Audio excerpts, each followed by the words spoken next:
Hey everyone, and welcome to the first kind of informational video of the preseason for 2025-2026 Serie A Fantasy. Hopefully you saw yesterday's video kind of introducing the format we're using this year with Kickiss. The league's been made. Please join the league. Don't forget to subscribe. Most followers come during preseason, so it'd be nice to get a little boost here. But we will get started, and we're going to start with the top goalkeepers. And what we're going to see is defenders and goalkeepers are priced exceptionally high compared to other formats, whereas midfielders and forwards are a little more appropriately priced. If you haven't seen, you get 200 credits, which basically mean that if you were to slash what you have in half as well as the prices of the players in half, you'd kind of see where how they'd be priced in games that we're more used to, where you have an $100 budget or $100 million budget or whatever.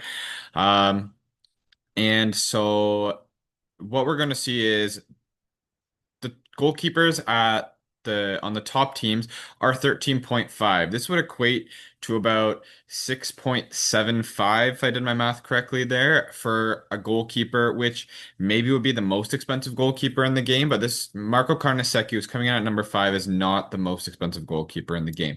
But if you want a keeper from one of the more established teams, this is approximately how much you're paying. In the past, Marco's had a competition with Musso for the starting goalkeeper, and it's been unknown going in. There is a Sportiello as well, kind of vying for the job, but I think Carnesecchi has it at first. I don't know, correct me if I'm wrong. I generally get correct on that, but there does end up being a competition for it. However, Atalanta does look a little weaker this year. They lost Retegui. I think they're losing Lookman. Not sure too much on how the defense is shaping up compared to previous years. I haven't heard too much movement there, but um, I don't know. I don't know if they're going to be the same team that we've seen the last couple of years that we've gotten used to with Atalanta football. I hope they are because it's nice having another team that competes right near the top of the table. But I'm not sure this season. Karnaseki did start the last two preseason games, so he does look like the starter currently, and he's been in Serie A for a long time. He's established. He knows the league, so not a bad one to go for. Just you're paying 13.5 out of your budget. The next is Mikel Di Gregorio, and I have him in the exact same spot as last year. If you look at last year's video, um, the Juve defense has always been their focal point. They have been playing a lot in recent times. He is 14 million, so this would be a $7 million keeper in uh, previous seasons. The thing is, Bremer was almost injured all season last year. Bremer's going to be back, and that will help the Juve defense. And this isn't his first season in the team anymore. Last year was. Di Gregorio understands the team a little better. We're starting the season with Tudor. Things did get better towards the end of the season for Juve compared to how they were after the first couple games last year. So, hopefully a better look Juventus this year for me being a Juventus fan as well. And Di Gregorio is what I have coming in at number 4.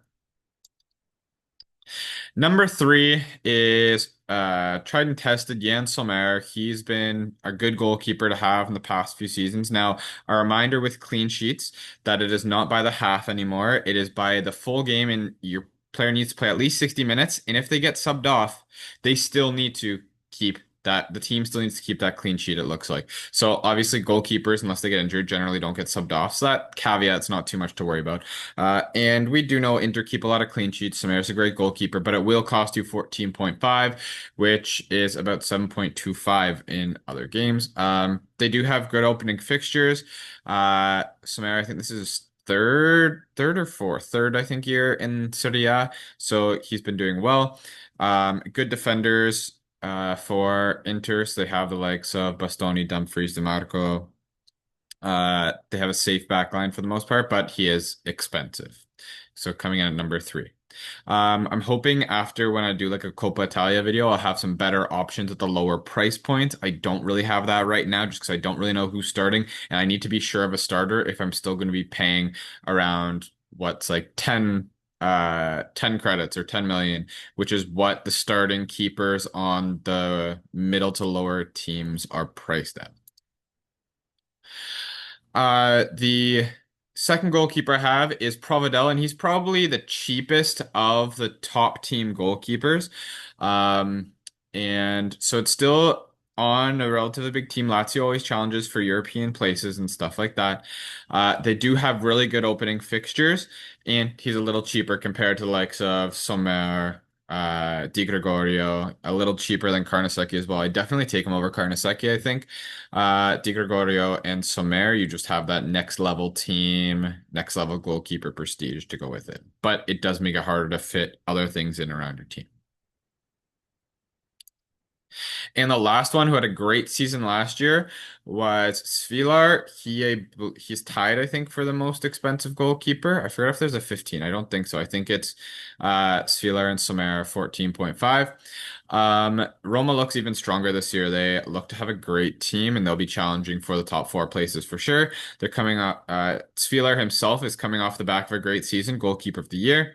And they do have okay opening fixtures. They're not outstanding, but they're not bad. I know I started with Fieler last year. And this is just going to be a second season in the league now, so he understands the league, understands his place on the team, and he's a great goalkeeper. So I have him listed as number one if you have the budget within your team to still have a good team elsewhere. So that is my top five: Carnesecchi, Di Gregorio, Sommer. We have Provedel and Svilar. Other top goalkeepers in the league as well. Like you could try to go with someone like Mignon. Um, there's like the lower goalkeepers as well. You have like Suzuki still. Lili from Genoa looks like he might be an option if you want a lower priced one that maybe can get more save points rather than getting clean sheets. These are options which I hope to be able to talk a little bit more about in like the draft video or Coppa Italia stuff like that once I have a better idea of who will be starting for these teams. When it comes to your backup keeper with the complicated pricing, like I said, right now I'm just keeping it as cheap as possible because I don't necessarily know who's starting for the weaker teams, and therefore to make the most of the rest of my team, I have a non-playing for credit goalkeeper right now, and actually that is if you cut it in half, that's only two. That's less than the cheapest that you could have gotten in another game. So I'm happy to just pick my starting goalkeeper right now and leave it at that um, with having a non-playing 4.0 keeper on the bench. Now, if I end up finding one through preseason that is like a 4, 5, maybe even 6 starter and have a starting backup keeper, now that might be something to consider to bring in to have two playing goalkeepers, but right now I need the money elsewhere. Anyway, thanks for watching. Please don't forget to like, subscribe. Defenders will be out next sometime within either tomorrow or in the next couple days. I'll see you again soon. Take care.